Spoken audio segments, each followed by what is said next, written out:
Hey everyone, welcome to the Doctors Running podcast, where we, a group of doctors of physical therapy, talk about the art and the science of the things that we're putting on our feet. Today, I am very honored to have both Dr. Jem Sumner and Dr. Evan Day join us from Brooks Running and take some time out of their busy week on a Sunday night to come talk with us and geek out not just on shoes, but biomechanics and all kinds of stuff that we're going to talk about. So, Jen, Evan, thank you so much for joining us. Really appreciate it. Thanks for having us. Oh, thanks for having us. Awesome. So I really want to introduce both of you. And if you could give me a little background, I'm going to try my best, but you're probably going to have to correct me for me pulling stuff from your LinkedIn accounts and doing some background research. But I just want to introduce you to, both of them are phenomenal PhDs and researchers that have had pretty cool careers, and then coming up to Brooks Running, both coming from different areas, which I did not realize first before Brooks. Jen did her master's at University of Michigan, did her PhD at University of Calgary with Ben O'Nig, which is pretty sweet. And we got to geek out a little bit about that when you two were nice enough to have me up and entertain me while I asked you a billion questions up at Brooks a month ago. Evan did his master's at Iowa State University. He did his PhD at University of Oregon, which is pretty sweet. And then you both have now moved on to Brooks. And Jen, please correct me if I'm wrong. You are the director of run research. Evan, you are the manager of run performance. Can you tell us, did I miss anything you would like to expand on about your journeys of how you got to Brooks?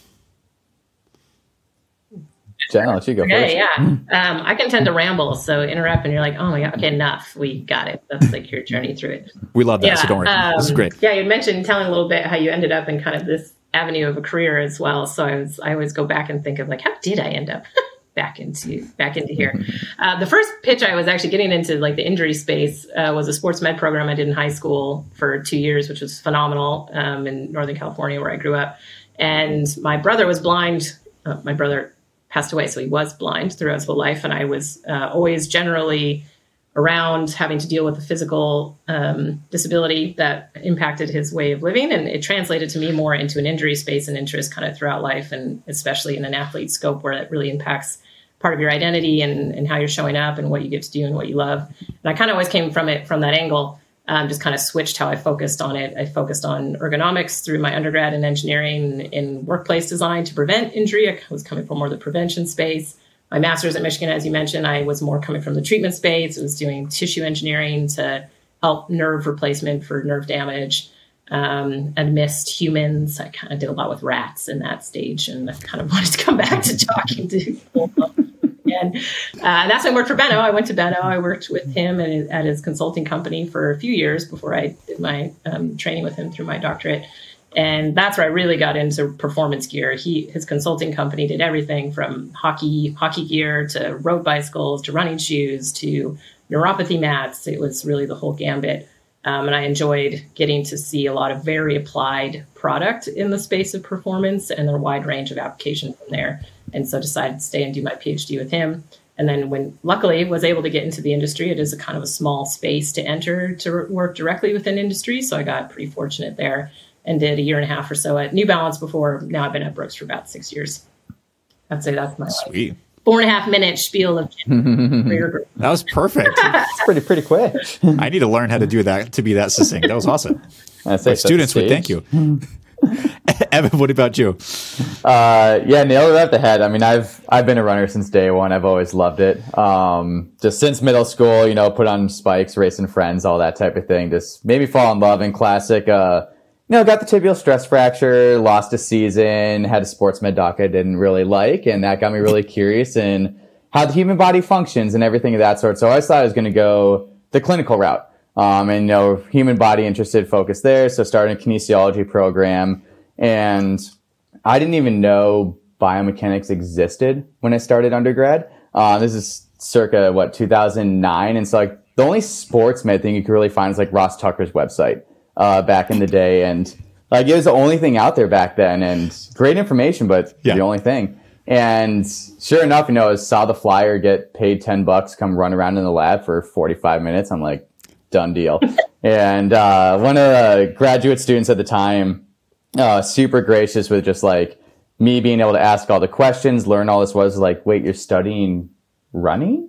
Like professionally? Like what is this type of thing? And the light bulb went off then. I was like, oh, you can actually like be on the front end of asking the questions and no, not like in the clinic applying it. And so fell in love immediately. Had an amazing time there with Dr. Jason Gillette as my master's advisor. Really set me up with a lot of tools and just really, really formed me in the early years. And then, yeah, I found myself going right over to Oregon to work with Dr. Mike Hahn there, and quite phenomenal 4 years to say the least. It was incredible there with him as well. And then, yeah, short stint at Adidas after that, and did the entire flip and did basketball footwear actually for half a year, which was all of a sudden like, what is this cutting movement and these powerful jumps? I have to think about how a footwear interacts with the human body during these, and what is traction and all of that type of fun problems. And that was a really fun one though, really being able to get like the engineering skills of like living with mechanical testing and really with all like the force displacement graphs and everything. And once that contract wrapped up, found myself coming up here to Brooks, and it's been 3 years since then. So it's been awesome one, but I always knew I wanted to get into the footwear for sure.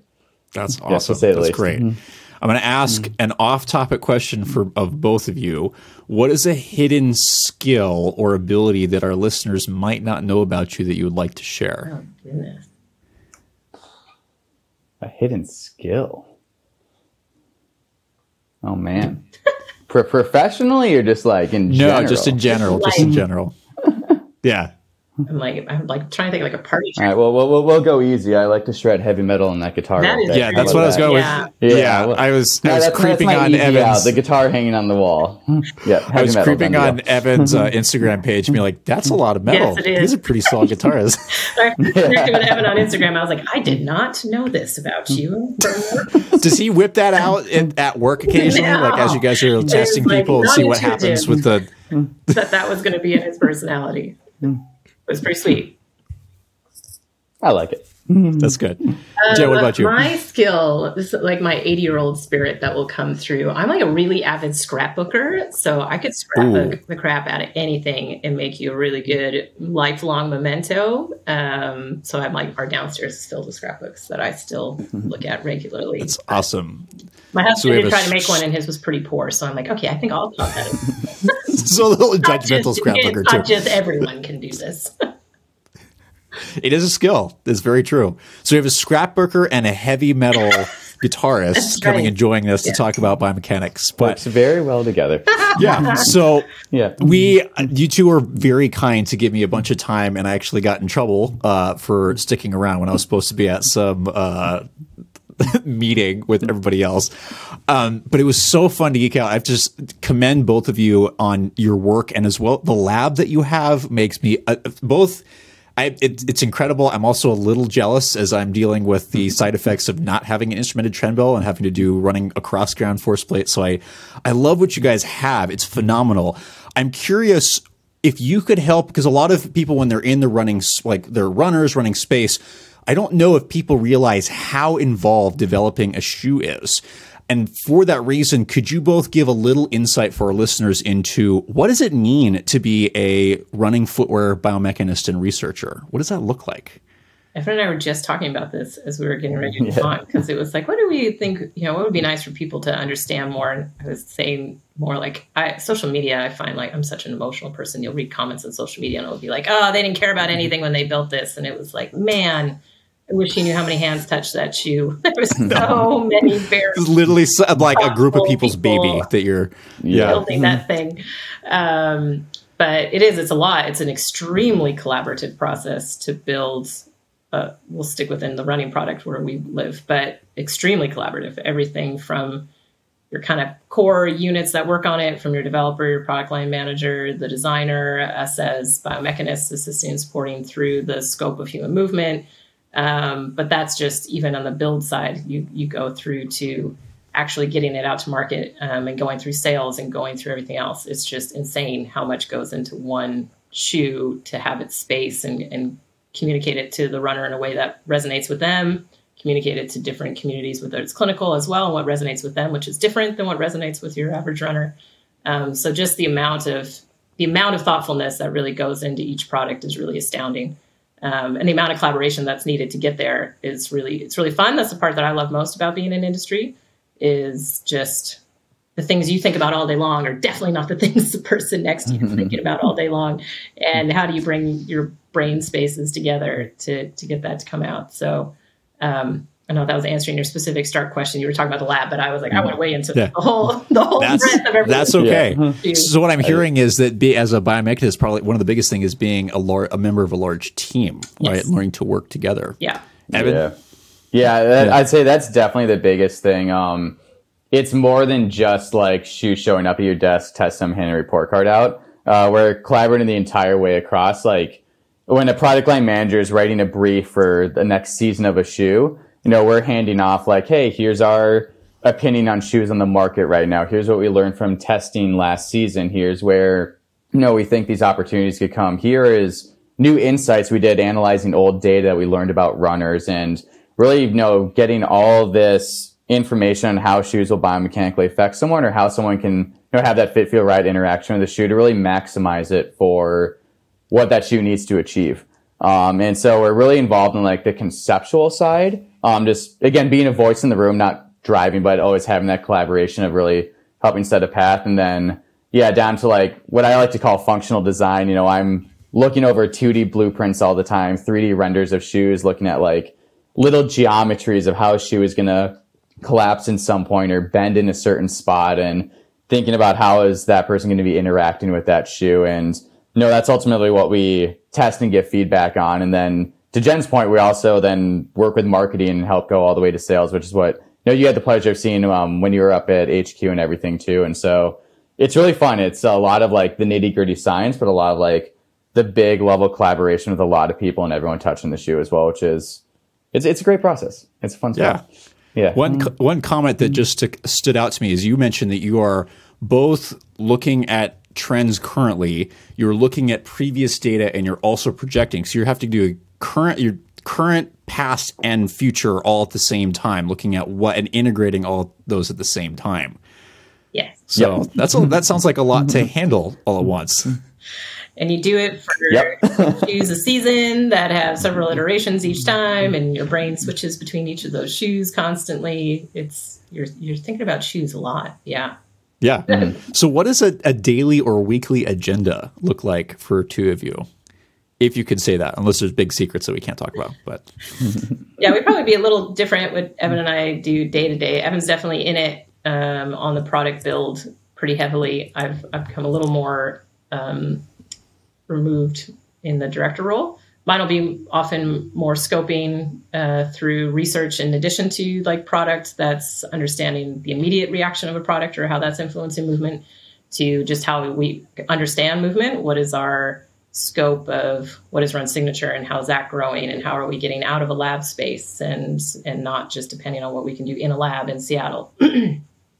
So I think a lot of my headspace is usually in there and piecing it all together. Why are we working on this right now? Why are we working on this thing that's 3 years from now, and understanding human movement? How does it fit into any product that we're building, and what's the market doing as well?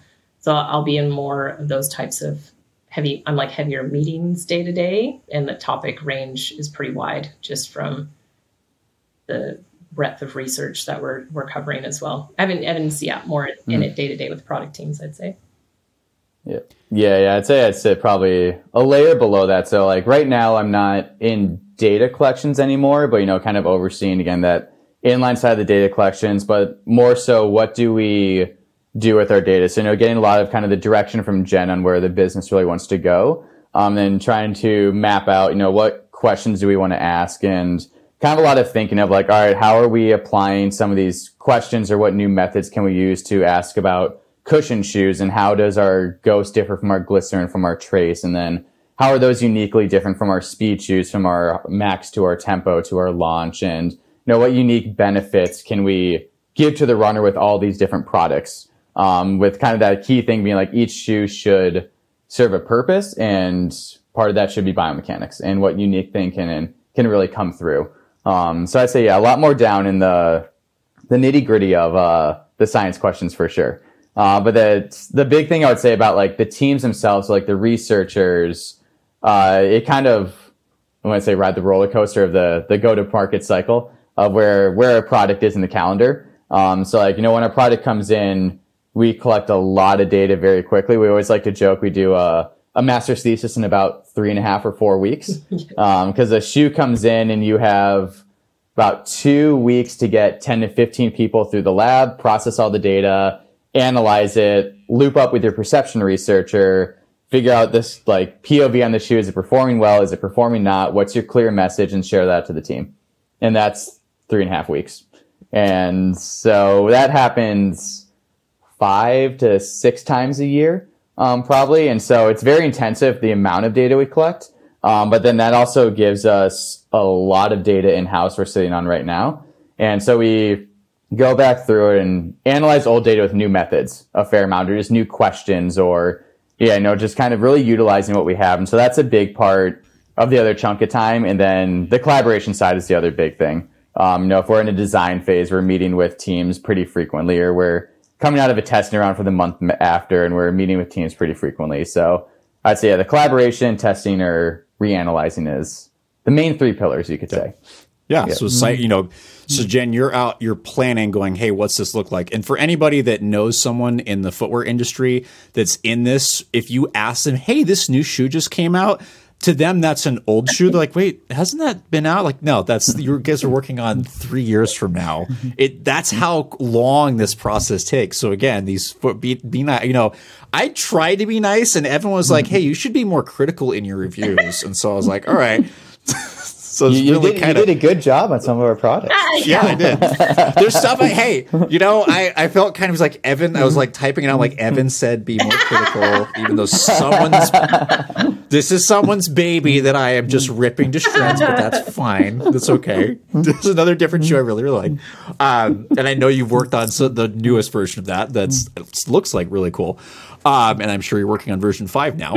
But yeah, this is just funny that how much planning goes into that. But what I think one of the things that I didn't understand as well is that even though you're planning 3 years in the future, you've still got things that come through data. They're like, oh gosh, we have to do this now because we only have a limited time to understand how this works, how this is being perceived, to get this into what that's already underway. So I'm guessing you're never bored then.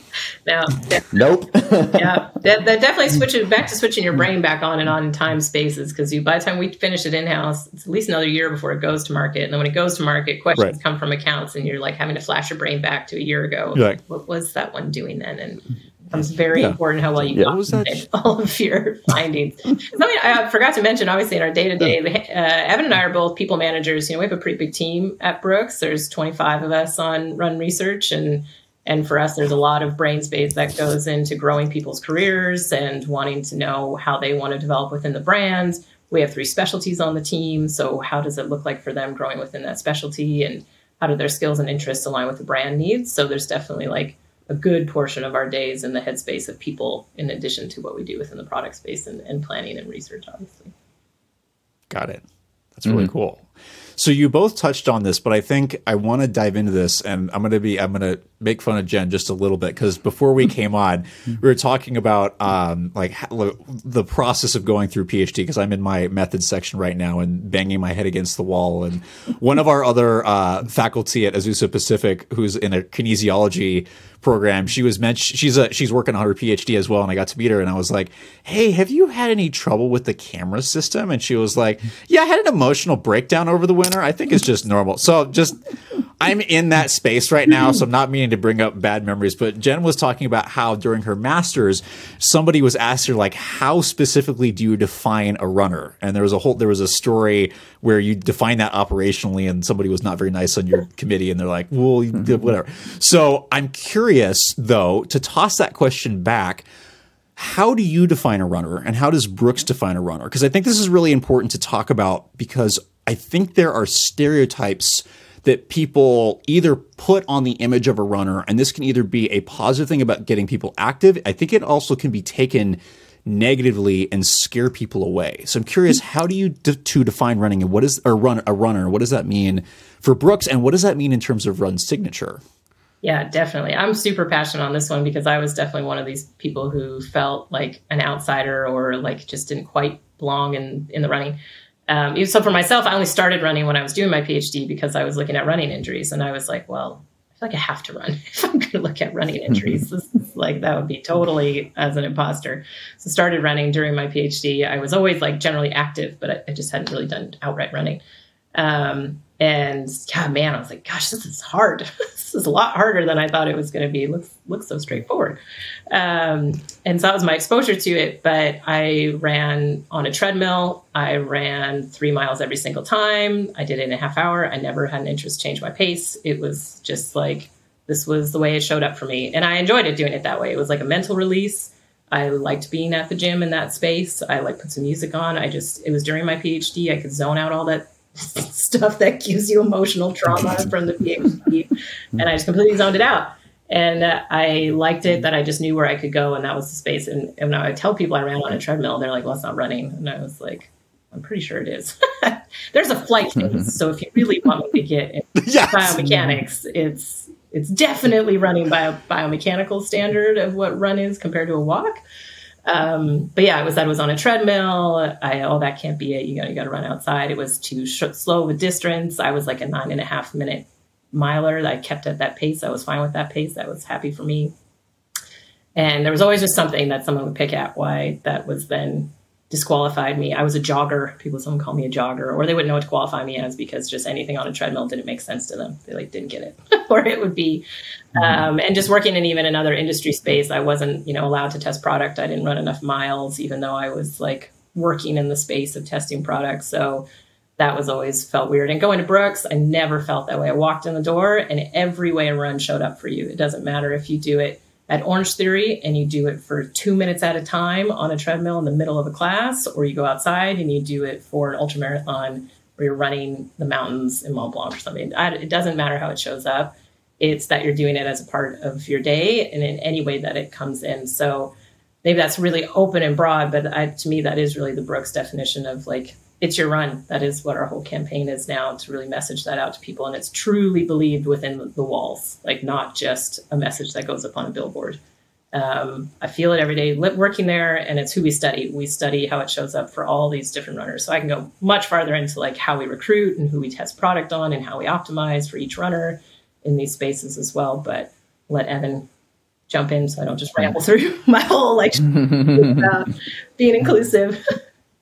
No, I think, I think very similarly. Before I jump in, like the run signature and everything of that sort, but it's something that is really special about Brooks's approach, is really embodying all who run, and to the point of like run, it is just move, or I'd even go further of like interest in the sport, right? Like I think of my dad, like he used to run all the time back in the day and whatnot. And like he doesn't run anymore, but he's still announcing track meets and still, watching all the stuff and like hanging out with the product and all that stuff. And so like it's anything related to it that I think is the beauty of it for sure.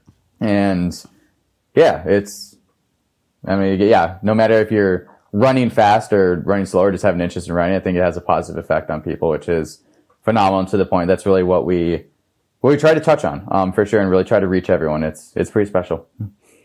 That must also be challenging too, because I think more, and you two are going to probably be even better at this than I am in the research world, but what evidence is available that I get to see, and I know you two have seen far more data than I have, is that everybody is a runner, but how you're moving is going to create very different forces, very different mechanics, and trying to build shoes that try to match all of that must be incredibly challenging. It's like, it's one of the things that I was thinking about the other day, is it really possible to build a shoe for everyone?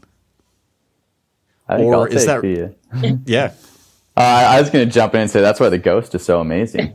Yeah. I mean, you have people that are banging out 80+ mile weeks in the Ghost, and then you have people that to the point are walking in the Ghost, or they're jogging a couple miles, and they all love the Ghost across the spectrum. And it's kind of fun to think through that lens. Yeah, exactly. Your question of, it's very difficult, and we're still working to understand it for sure. But it's pretty special when you have a shoe that like, yeah, it's doing it.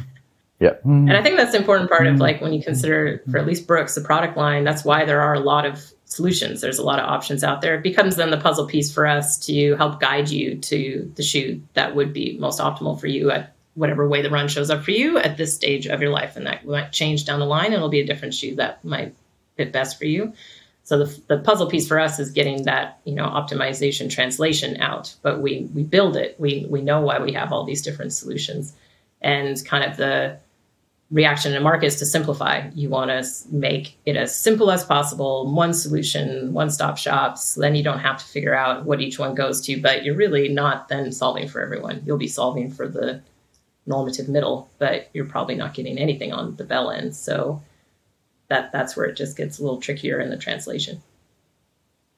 So now I'm stuck because I really want to dive into Evan and Jen, before this, we talked about the two areas we want to go is how do we categorize runners, but I want to wait first and talk about what run signature is. Because I think that's something that's unique to Brooks, at least because they talk about it. From what I think this is being done with other companies in various ways, but just not as overtly, and probably not. And I can't speak for them because I don't know exactly what others are doing. I just know a lot more about what Brooks is doing. So can you tell us what run signature is and why that was important to bring forwards rather than kind of keeping behind the doors that a lot of companies will do? Because I don't know if they're sure what to do with it. Or if, again, it seems like part of it was going, how do we help simplify this and make things more straightforward for people? So before I keep rambling, what does run signature mean to each one of you? Jen, I'll let you kickstart. Oh, okay. I feel like I'm always starting, then I ramble through.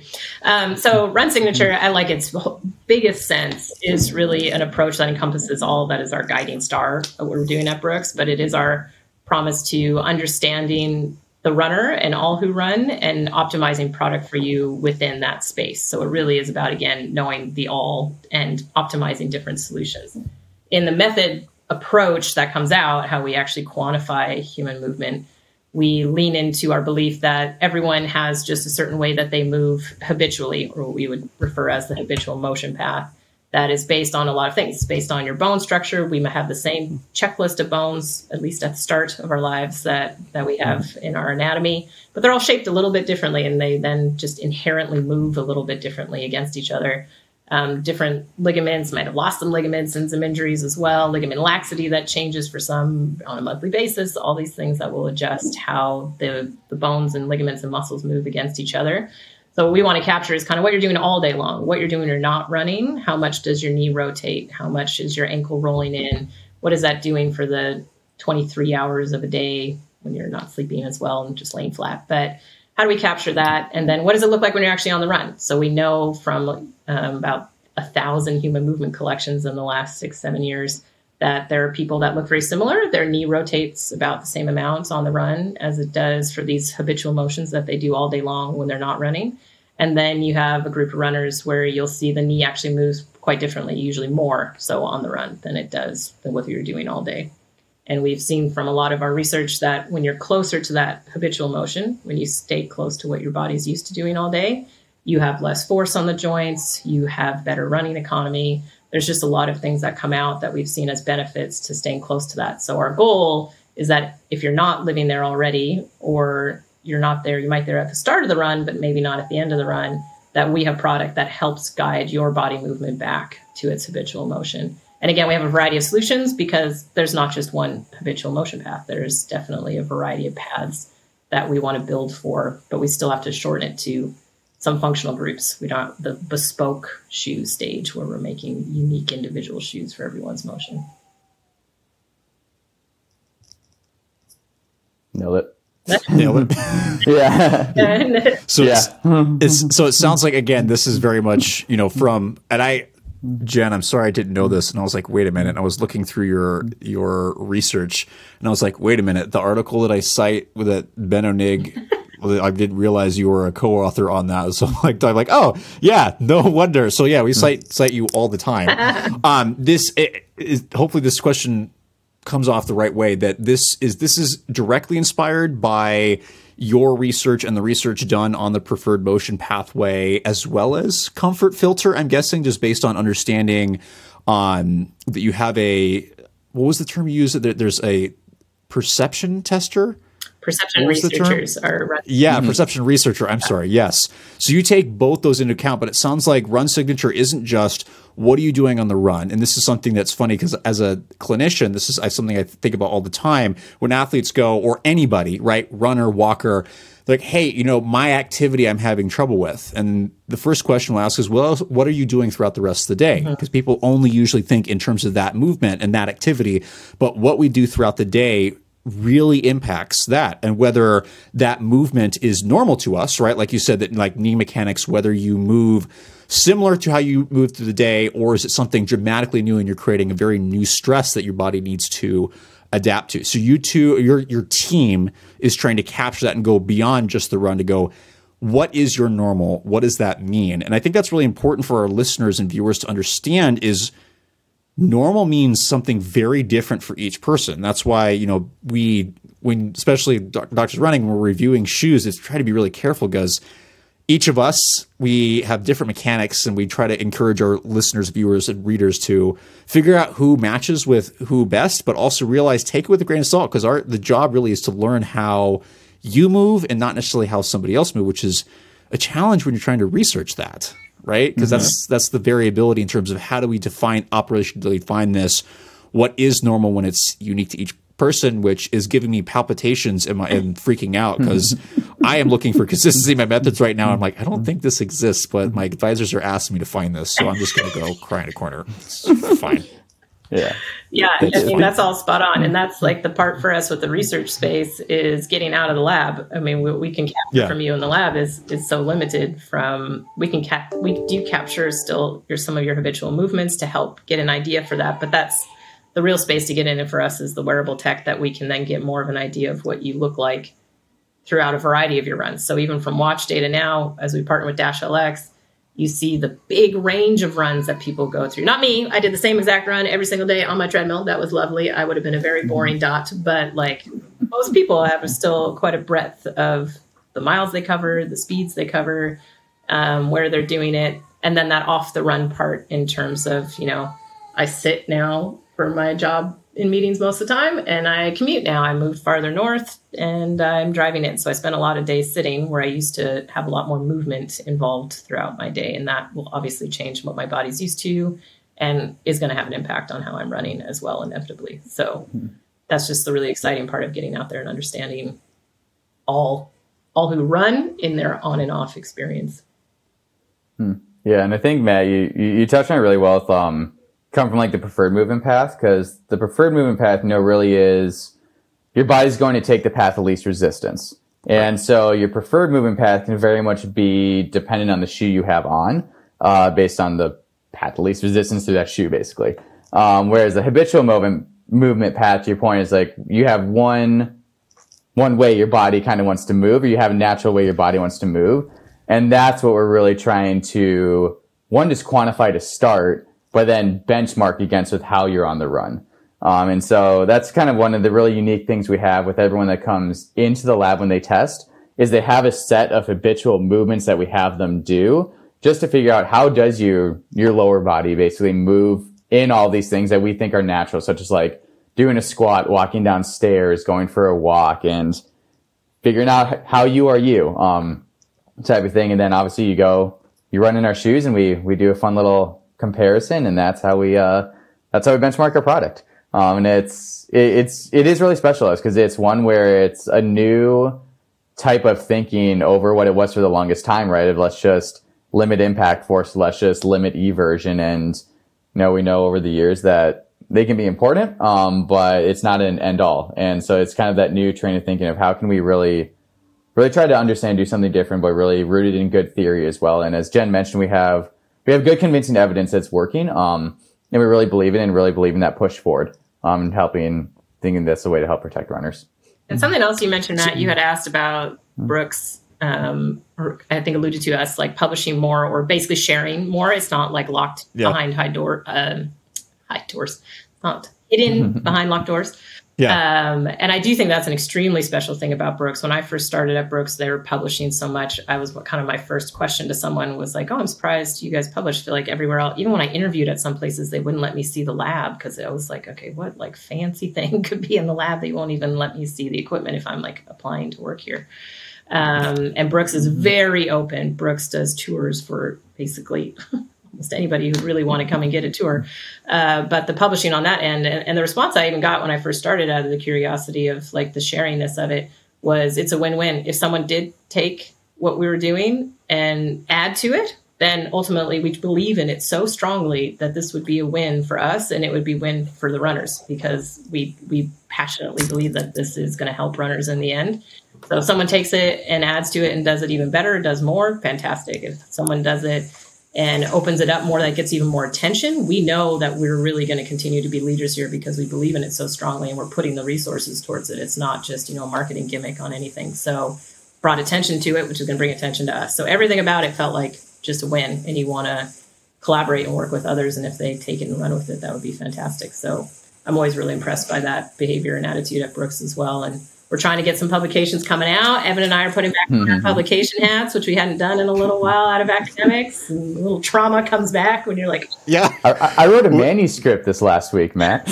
Wow, I'm impressed. I was telling Jen the headspace of going out of product meetings to manuscript writing and back into product meetings, back into manuscript writing. I'm like, oh boy. Yeah, it's different. I'm in the second revisions of a systematic review right now, and I'm just looking at both of you like, I don't know how you did this. And going, I know I want to keep doing this somewhere in the back of my brain, but like, man, this is hard. I wish people understood how difficult research is and how much time. I had no idea as a clinician. Like, I had a teeny bit, but all kudos to you doing like your work and then going, oh, I'm going to publish on top of this. It's a lot. So please, everybody listening, give them some credit. This is hard.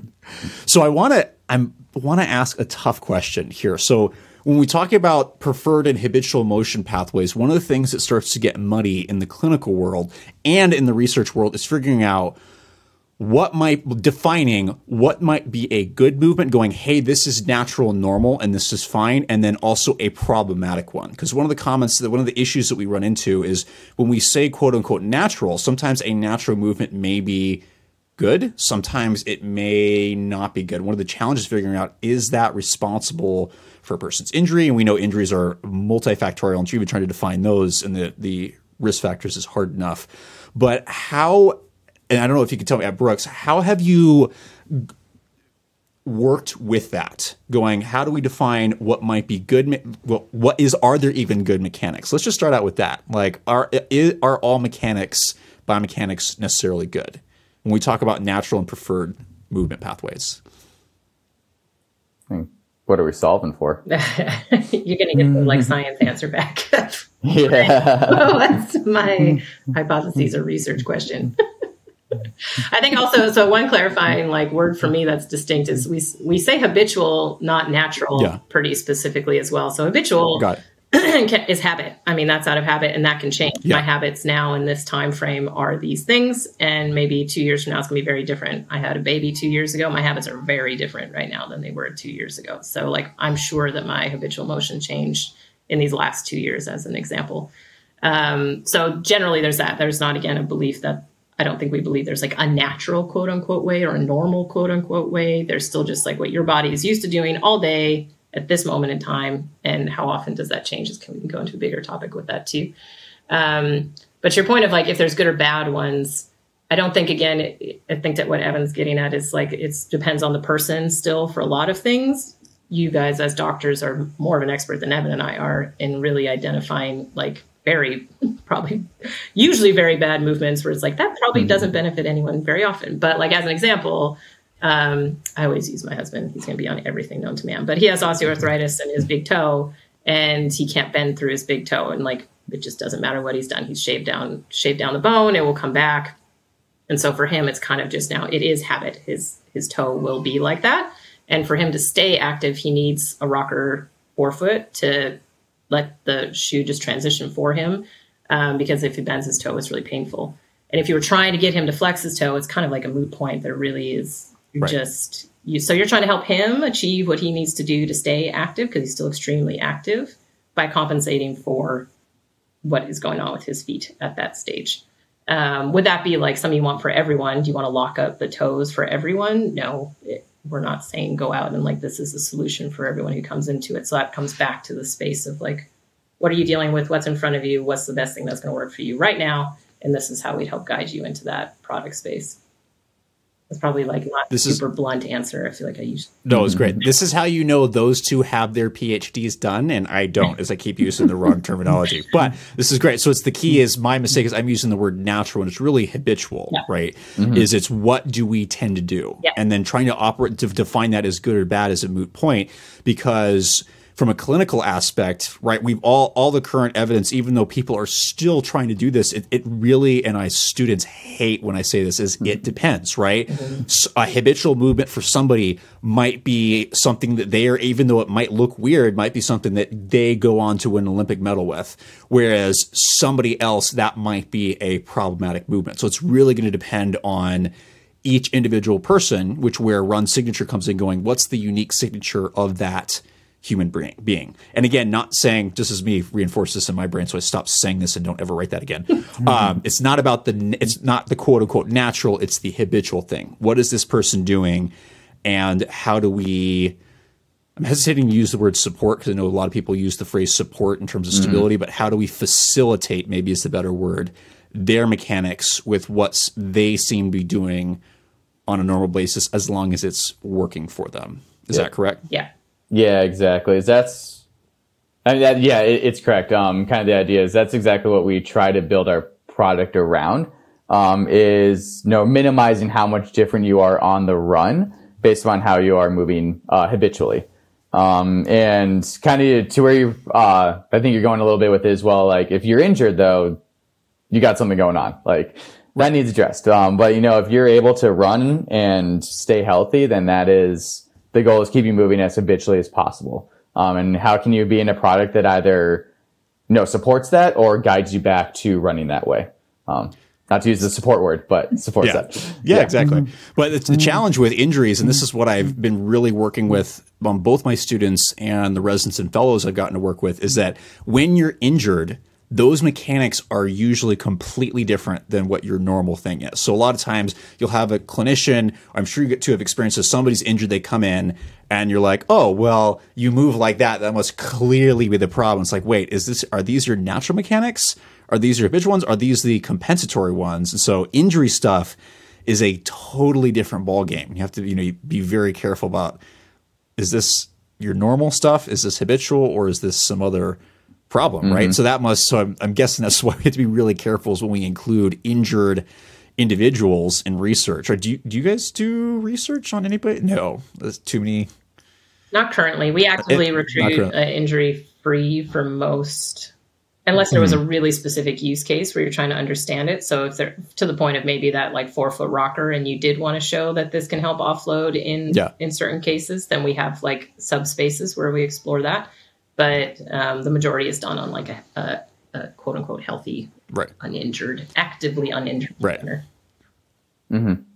That's one of the challenges I'm running into right now with my research is you're more likely to get published if you have data on injured individuals. That said, they are very challenging because you don't know why they're doing that and if that's normal. For anybody at APU, if you see the small dents in the biomechanics lab right next to the computer, that might be me from just, but all head pounding aside. So that goes into my next question, right? So we know people are different. They move differently. They have their movement pathways can be as unique as a fingerprint. So the challenge now goes hey, if we can't make a billion different shoes, right? Because we know that different people are going to respond differently to shoes and trying to match that can be challenging if we don't operationally define types of runners. And we were talking about this a little bit before, so I'm curious because I can see people trying to do this, and there have been some kind of extremes of either you're this or this, right? The most common one that people are most aware of that drives me nuts is the heel striker versus 4-foot striker, right? Just assuming that the only thing that's important in running mechanics is a single joint or a couple of joints at the foot and ankle, right? So people have been trying to categorize runners and individuals for a long time. How do you categorize runners, or can that even be done? Jen, you want me to go? Cool. I'd say the starting way that we do it right now is the concept of low deviator and high deviator. And so as we've been talking about the habitual motion path, a low deviator is someone who their joints move very similarly on the run to that habitual movement. And then a high deviator is someone who moves very differently on the run, and we want to guide their joint motion back. So right now we have low deviator, which then you think, all right, you're probably going to go into a neutral shoe. And then you have the high deviator. It's like, all right, let's put you in one we call our GTS, or go-to support shoes, that have those extra support features to help guide you back to your habitual motion path. With what shows up with that insight into our products, those are the two right now. But, you know, some other key areas to really think about, it does tie in a little bit to foot strike, but if you've heard the terminology, aerial versus terrestrial runner. So, you know, you stay a little lower, you know, strides along, you tend to rear foot strike, but it's not the only defining thing. Or else you have your, you know, aerial runner whose thing is your bouncy gazelle, right? Very different all around mechanics. And then, yeah, you know, people where it's, you know, when you start thinking about, you know, speeding up or slowing down, do you do stride length or cadence? Like, which one are you increasing to speed up or slow down, type of thing? And so there's a lot of different types of groups that you can think of. And then even back to like that concept of support, you know, when you think of strong couplers versus weak couplers. So, you know, how we think of it is, you know, you have obviously motion distal to your ankle joint complex that rotates your tibia, should do something paired with it. But some people it's a very strong coupling. Some people it's a weak coupling. And so what a product does at your foot and ankle is going to show up differently at your knee, and how that influences there. And so all these different ways of, you know, where do you exist and call it a bucket, but we really know it's a spectrum. That's what we're really trying to understand. And I'll let Jen Cha hop in with a little more since she scopes wider than I do. Yeah, sorry, my computer was freaking out. I don't know what it was doing. Is everything okay still? Yeah, you're good. You're I'm good. going to re-plug in, see if that would reset it, my technical skills. Yes, I might have missed the start as it was going out. So we're talking about how we kind of group people, or how you understand like relative and functional groups. And so sorry if this was repetitive to some things Evan had already stated, but to the point, it kind of comes back again to still what the question is you're asking, or like the purpose of it. So like, for example, when we're looking at watch metrics, we've had thousands of runners that have been willing to share their watch metrics with us. And if you're looking at categorizing people based on the pace of their runs and then the distance, and you're considering all their runs in the last like 4 months, you're still seeing a pattern in how their training looks. Then you see injuries might be different because of just how they're literally running. So how that run is showing up for them. But then you'll also see different patterns in, like, we've started to call like lovingly the metronomers. It's like you run the exact same like distance every single time, but you do a big variety of pace. And then, but you'll have like 5 different distances that you do. And so you see these like straight lines of data as you're looking at like someone's runs, compared to like those shotgunners who just do a little bit all over the place. And that might come into the like, okay, it's how you're running, but it may be a bit of why. Are you running the same routes? Do you live in an area where like, these are the 3 routes I always want to run? Were you like me, always on the treadmill? So mine would just have been the same. That's just why I show up that way. So in terms of understanding the runner and maybe even barriers to their run or motivations to run, you might see it more in some of those other types of patterns in terms of where they tend to be running. We can't see where they're running, but like they're always running the exact same distance. They're likely doing the same route, like the exact same one, or they have like 5 other routes that are all 3 miles each would be possible. But we're using those patterns to understand that runner in that way as well. Would you want more routes? Would you want to have more options in your run if we gave more of that through our run club to give you ideas of how the run could show up differently for it? Would you want it? Or is it like, no, I do this for purpose. This is like competition for myself. I break my pace. That's what I'm always looking at. So it kind of comes back into wanting to understand the runner, not just like what I could capture, how they showed up, but maybe why they're doing it the way they're doing it. And can we do anything that would help connect them with other people like them, or provide educational content that would help them? I know for myself, if I was running outside, there's limitations for me personally. Time of day, I don't want to run when it's dark out, don't feel safe. I have regions I don't like to run past in my neighborhood. There's areas that don't have sidewalks. Edmonds is really weird. We have a lot of areas with no sidewalks. I'm like, who designed this? What is going on? So I'm like, I would love a Pathfinder that just gave me a sidewalk, well lit, pretty active area that I would feel more safe running down. And if you gave me multiple routes that I could do that, I'd probably run outside more. But otherwise, I have to figure it out, and I don't want to, so I'll just stay on my treadmill. So just like thinking through services of things like that would help runners experience the run, either helping them continue to do the way they love it or opening them up to other things, but they have barriers that are keeping them from getting there. So that's the other way we've been starting to kind of understand different types of runners. So you're taking, if I could summarize this, one of the ways you categorize runners is the deviator and non-deviator in terms of their movement pathways, right? And is there something we can do to help facilitate that better or not? I'm hearing the Evan, what was the terms you use? Aerial versus terrestrial. Area versus terrestrial, because I know there's a couple other companies that use some slightly different terms. I'm trying to make sure you use the correct one. So area versus terrestrial. There's also the stride versus cadence stuff, and you're taking all this into account. But then also sounds like you're also taking the motivation and psychology into it, which that went a totally different way. So my brain's going, I know what systems equation modeling is. I don't know how to do it, but that sounds like that's what you have to do to bring this all together. But it sounds like you're really trying to understand not just, hey, how do these individuals move, but also why are they moving, right? In terms of what their motivations are they limited? And that's not something I would have necessarily thought about from a footwear development perspective. That's something as a clinician I think about in terms of motivating people to get more active and going, what avenues do you have? Is your neighborhood even safe, right? Why do you choose the same route? Is that something you have the flexibility to do? Or Jen, as you mentioned, is this run, it's not just hey, I'm going to exercise. This is your one moment where you have control over the environment, and it's this time when you actually have some stability mentally, which is very real for a lot of people. What does that look like creating a product to facilitate that? So that's a very interesting thing to go beyond biomechanics and go start looking at how what's happening here influences that. So that's a very different avenue. I don't even know where to begin. How did that come to be? And how do you integrate those two? Which that probably is a 40-hour conversation of itself.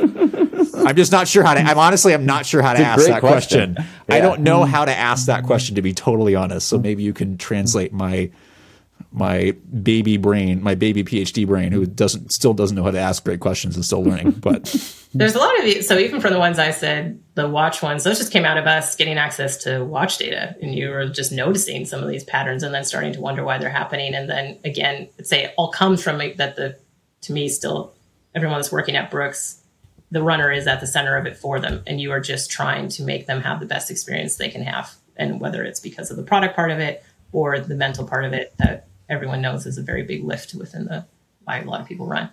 But besides even our team, back to that kind of mental aspect, we have a whole other team called Run Sites, which is another 15-ish people within the brand. That's a different group than our group, but they're all on this mental side. They try to get at like why you run, why you don't run, how it shows up differently. You might look at trail runners compared to road runners, and like how that eventually comes into product. Even if you're in a trail space, you still hear a lot about what is a barrier for somebody. And I can't like give you a good example now that of course that I have to. Like Run Sites does several projects all year round that really does guide like a direction you're going in maybe still like your motivation part, even though the product isn't directly attached to it at that stage. So I just say it's not even only our research side, but the brand that's doing a lot into getting into the mind of the runner to really understand them the best, because if you do, we'll succeed on the other side of whether it's products or services, what we want to help them achieve. Evan, you probably word this better than I do. That was my ramble. No, I think you did great. Yeah, it's all in exploration right now as well, right? Like we're always learning how do these things show up and everything. And how do you, kind of what Jen was saying, we get a lot of it just from data we acquired. And so we're figuring out how to make that start showing up and everything. And when it comes to a lot of these larger concepts, and a lot of that will come back to the original point of like the collaboration side, and what stories resonate with marketing, with product line management and all of that. And where can we really bring forward so we do have really unique benefits to runners with what we are able to show up with for them. And kind of always having that key intent behind it for sure.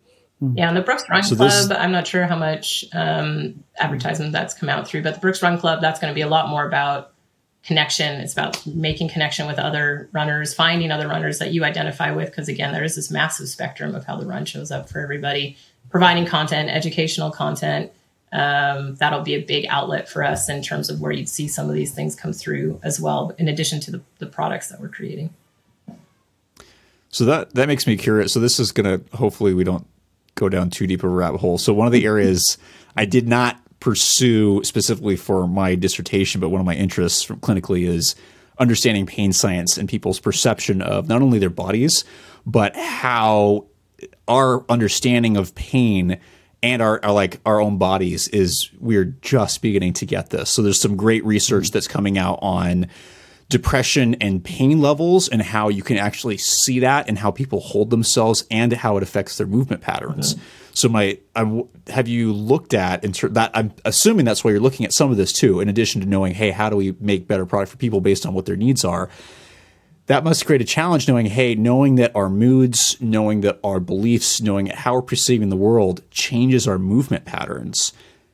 How do you factor that into developing a shoe, right? Because that's another variable that I'm now that my brain's going, oh, I've just realized this in terms of development, in terms of how we understand the human being in front of us. It's not just, hey, they've got this unique movement pattern, but this unique movement pattern also will vary depending on moods. Like Jen, as you mentioned, going, do I feel safe in my environment, right? Your mechanics are going to change because going into a protective mode is very different kinematically, muscle activation wise, posturally than I feel great. I've got a great sidewalk. I have this nice running path. I don't have to worry about that.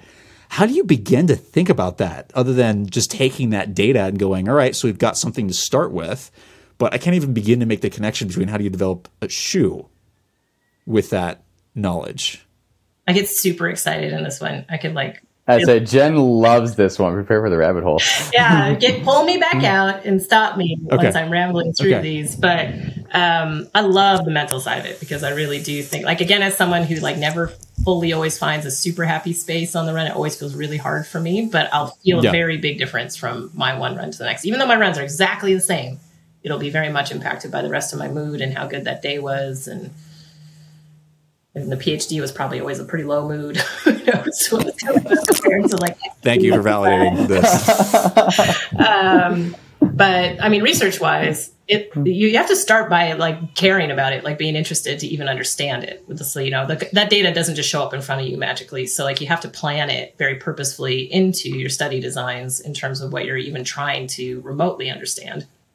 And so, for example, our in-house research is quite heavy, but we also partner with our external collaborators. So we're partnering with Indiana University at the moment, and they're actually doing 2 big studies for us that are looking at these mood states. So they'll have people come in on repeated runs. So it'll be in a lab space. So that's one, lab space one, but they'll still fill out a full mood-based survey to understand how that was. And then they're going to look at an extended run on the treadmill and see how, kinematics and your motion changed, and if there was any link with the mood that you noticed there. And you'll already see some interesting things of just the exact same run. They start with the same physiological start and end points of why they did the run distance they did for a very controlled study. But they're seeing very different physiological reactions from your heart rate, very different times of when they hit that end point of the run where they stopped earlier, and linking it to what the mood was that day. When it comes into product, just some ideation spaces, but how you even just for my brain, if they're how you stride it out, or if you're going to land really far back on your heel compared to just even a little bit flatter, makes a totally different underfoot experience, because all those geometries that are designed in that back lateral heel are meant to collapse so that they serve like a car crash and kind of absorb all that impact at landing. 95% of people land back there. So if you're really hitting farther back, you might crush through it too easily. Now, all of a sudden, this shoe that used to feel pretty soft is feeling pretty hard. And because you crush through it and hit the ground essentially on the other side of it. So when we think of how do you personalize product through a geometry space, if you did start to understand what tends to happen with a mood is you start to either change your stride length or you're changing what your cadence is, and which either one of those you're seeing a change in that they're landing a little flatter, they're not inverting as much at landing, then they're probably not going to crush through that compound as much, and then it won't feel as soft. So you start to think about how you would change your geometries in the back heel so that it still feels soft, whether someone's going to land pretty far back or somebody forward. And then if you're going to guide them to a certain shoe, sorry, my son's trying to break into the room. So as I didn't have headphones for this call, and he said the noise will be terrible, I will totally blame my 2-year-old. So those are some of the spaces, but the initial question, you need to be interested in it to bring it into your study design to even start in a way that you can use the information on the other end in a way that means something. Otherwise, there's a lot of very terrible study designs you can do where it doesn't translate to absolutely anything, let alone knowing how to make product from it on the other side. So it sounds like it's being aware and planning this into design, but it seems like the concept of it goes back to the concept of run signature is going, all right, so we know people might have a habitual motion path, but that can vary. And how do we help facilitate that regardless of what's going on? What just hadn't been thought about before is we know now that your mood and your mental state and a variety of other factors can influence that. How do we also account for that level of variation while not making a shoe that feels like it forces you in that direction? So it's just adding, it's just going, hey, we know this. How do we factored this in, understanding that may cause some additional variation. And the fun part is, what kind of variation does that cause? Yeah. And the solutions are hopefully already there. Like I said, we already make a variety of solutions. It now just comes to that recommendation bucket on the other side. So you might be, for you, when your mood state is like this, you tend to start becoming a higher deviator sooner in your run. Whereas if your mood state is like this, you stay a low deviator for a really long time. So like if you're feeling away a certain day, that the mood state would indicate you might become a high deviator sooner, you might need a guide rail product for that day. And a neutral product might serve you on the good mood state days. So like that's more like the recommendation space rather than we need like full-blown new solutions. It's just you did run like this type of runner and now you're looking like this type of runner because of this mood state, but we have solutions for both. So here's just your guidance spectrum. So it's moving beyond, I think, one of the older ways of thinking, and those of us who worked in run retail many years ago probably know this, of, hey, you're either neutral or stability category, which unfortunately still seems to pervade. What it sounds like what we're moving towards is less of, let's put you in this camp, but more of, hey, you know what? Shoes are tools. If you know your body and you know how you vary, one day you might need this product, which tends to maybe help facilitate you if you're kind of deviating a little bit more, versus we have this other product, that this tool for when you maybe don't need that as much or you need something else. And kind of going back to what we've talked about is shoes being tools, and kind of going, how do we help the runner understand when one might be more appropriate than the other? And now getting people more aware of, how's your mood going to affect this, is just another way to go. This is just the variety that you have is because you're a human being. And so how do we help facilitate that understanding and teach people to be aware of that so you can keep enjoying running? It's not to panic people, go, hey, you have this mood, you're going to get injured, but more of, how do we keep you enjoying this as much as possible, even though we know it's hard. Running is hard, right? That's just...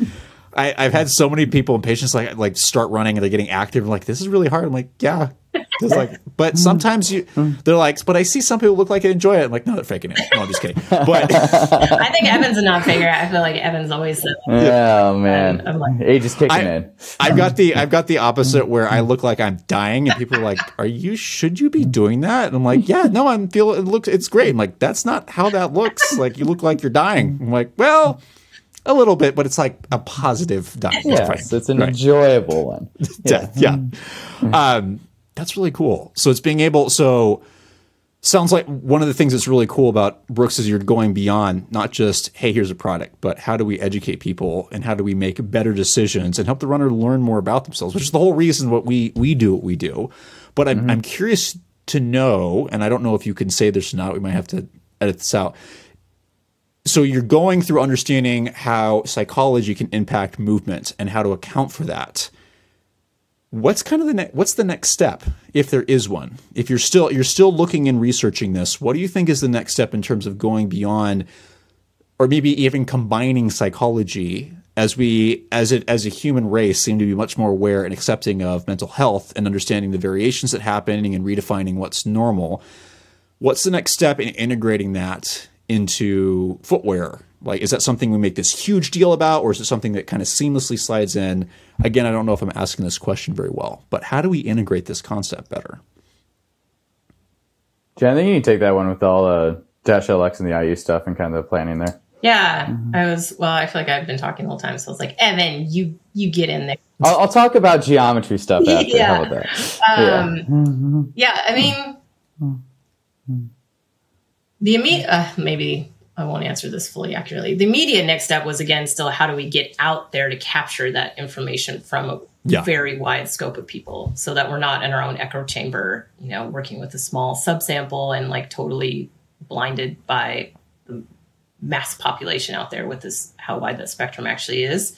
So like in terms of us, what we're even focusing on still in research wise is to be able to get out with the runner in an easy space that they can be engaged with us. So whether it's very passive that you just openly decide to share your watch data with us, which is really beneficial for us to help identify and connect you with these different patterns we're noticing based on folks that are similar to yourself from what we can tell from a watch, to more active engagement, because that's very passive. So how do you also, if you participate in Run Club, but make it a two-way street? You know, it's not just here, we give you content, end of interaction, but like what is our journaling or diarying that we could have you engage with someone, a human on the other side that can take these learnings and really maximize that space.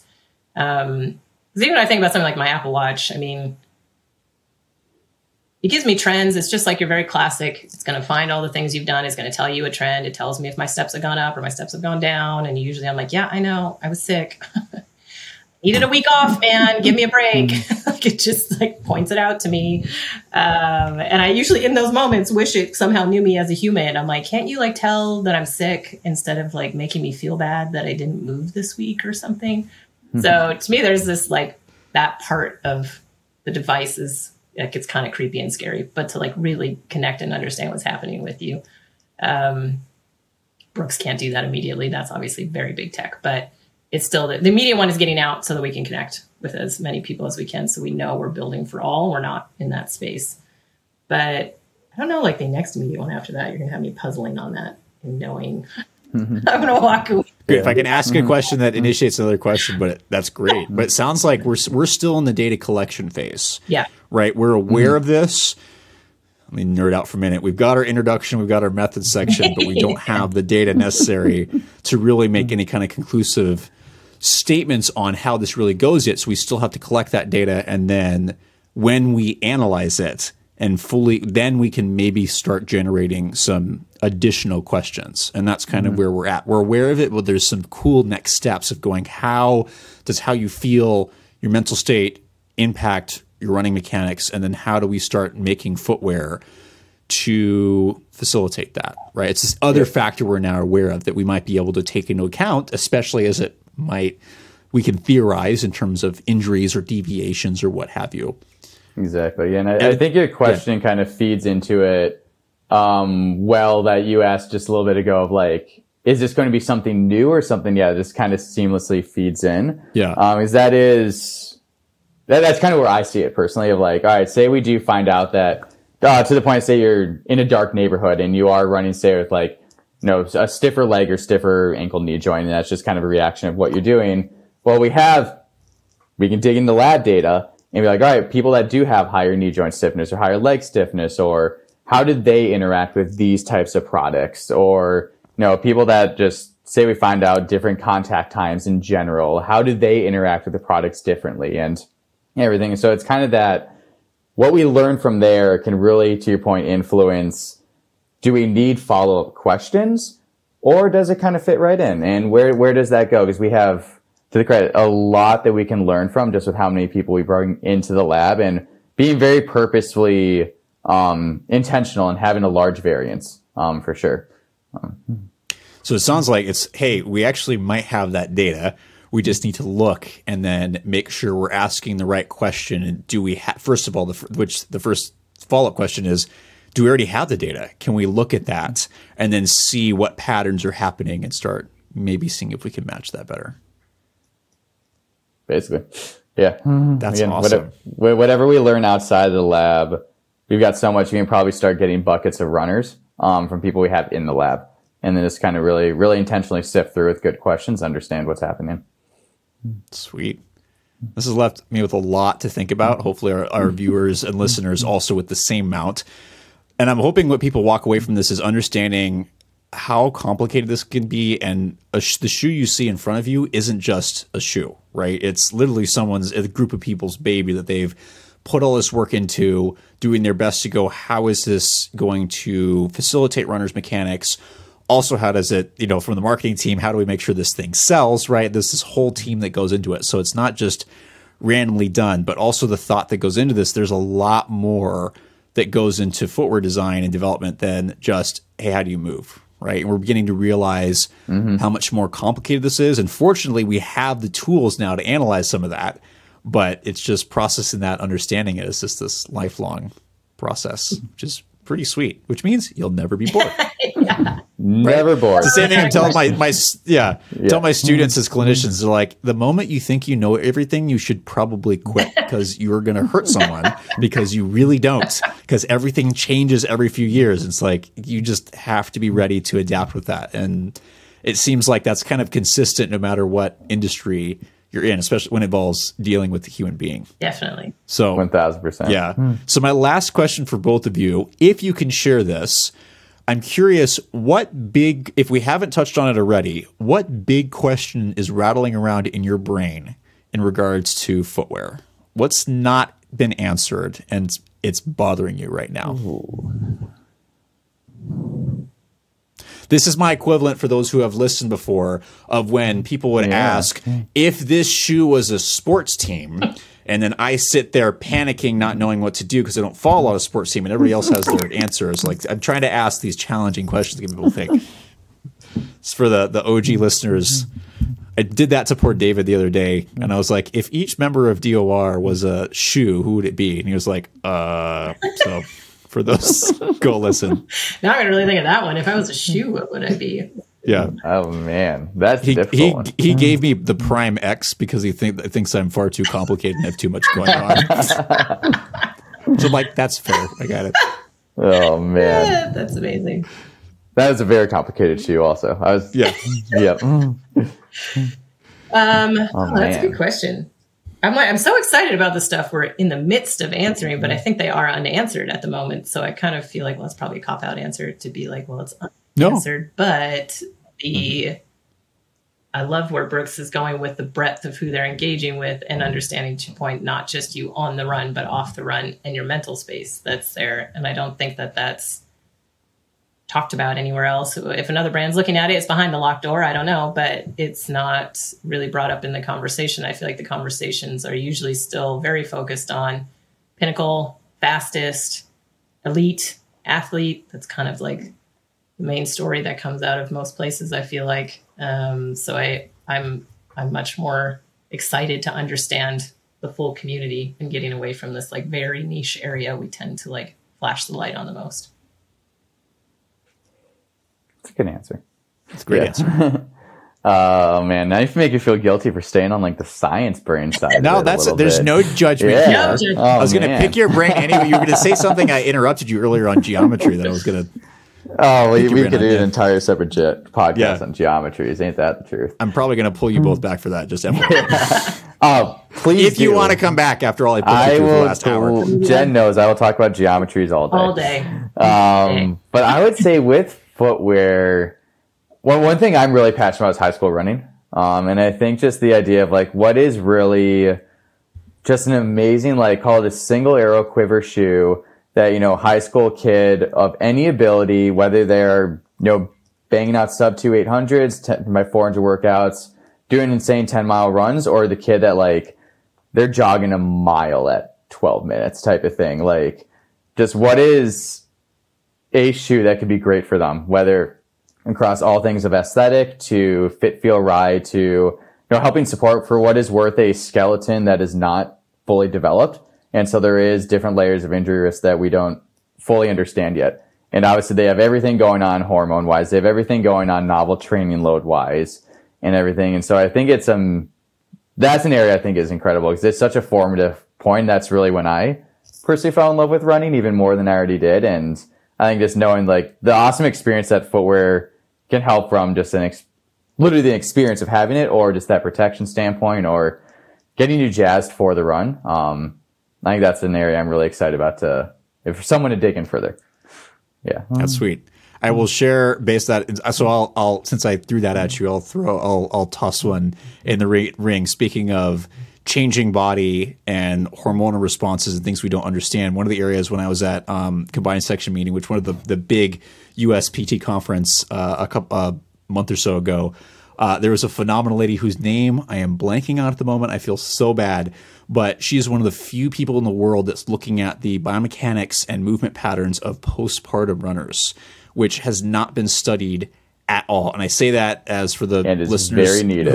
The listeners who don't know, I'm going to be a dad soon and have a little girl coming. My wife is 6 months pregnant as of this podcast. So as a very motivated and professional athlete, not knowing what's going to happen and knowing some clinical stuff, but knowing we don't know what's going to happen to her mechanics because nobody's done that research. We don't know how people consistently respond when you have that change in hormones. We don't know, as we mentioned earlier, the risk factors for postpartum depression, how that might affect that, how we facilitate keeping people active and easing them back into such a traumatic change, right? That's, I think, where my biggest question is at the moment. And my poor wife has been such a test subject for all my biomechanics testing. And she's like, no, I'm not doing this anymore. I'm like, but there's some data we could do right now. She's like, no, I'm not doing this. I'm not doing this. I can get a case study. Yeah, I was like, this would be great. She's like, no, I'm not doing this. So off topic, when I was doing developing like the protocol for the strength testing, the dynamometer stuff, she'd be in the corner, joining me in the lab on the weekends, and I wouldn't be able to get anybody in. So I'd be doing it on myself, trying to reach to go hit the start button for this like high level isokinetic strength testing, and then getting stuck and going, help me. And she's like, nah, you did this to yourself.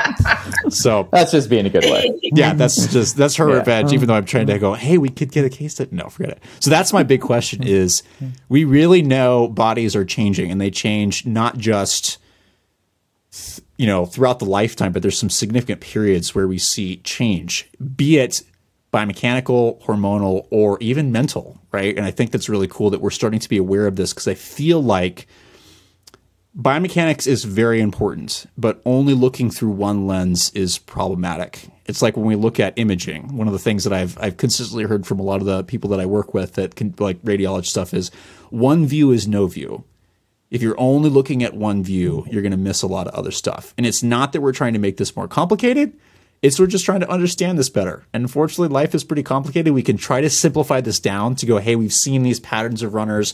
You might fit into this. Try this, see if this works for you. But this is life. It's complicated. Yeah, that's super well summarized. And like the crazy thing about pregnancy and into postpartum too is it's still so different for everyone. Talk about being like the predictability of it is just not. It is not there, and it's dramatic. It's dramatic. Well, 9 months feels forever when you're doing it, but it's still like crazy what your body goes through. So that's really bad. Yeah. Okay, you changed where my brain is spinning into. Next. So even though my wife does not listen to these podcasts, I do want to say I do appreciate her and support her. And even though I am the one not to experience it, so hopefully maybe she'll listen to one of these and go, oh, that was nice. That was great. Jen, Evan, thank you so much for being on. Really appreciate your time, because I know you guys have very busy schedules, and spending a Sunday night, which for the listeners and viewers, we record these on Sunday night. So that can be a challenging episode. So it's always appreciative. I am definitely going to request you to come back on. But for right now, thank you so much. For those listening, there's many different ways you can listen to this. We have a podcast that drops every single Wednesday on whatever medium that you like best. Obviously, it comes off on Spotify, iTunes. We also have this set up on YouTube and usually split it up into digestible chunks.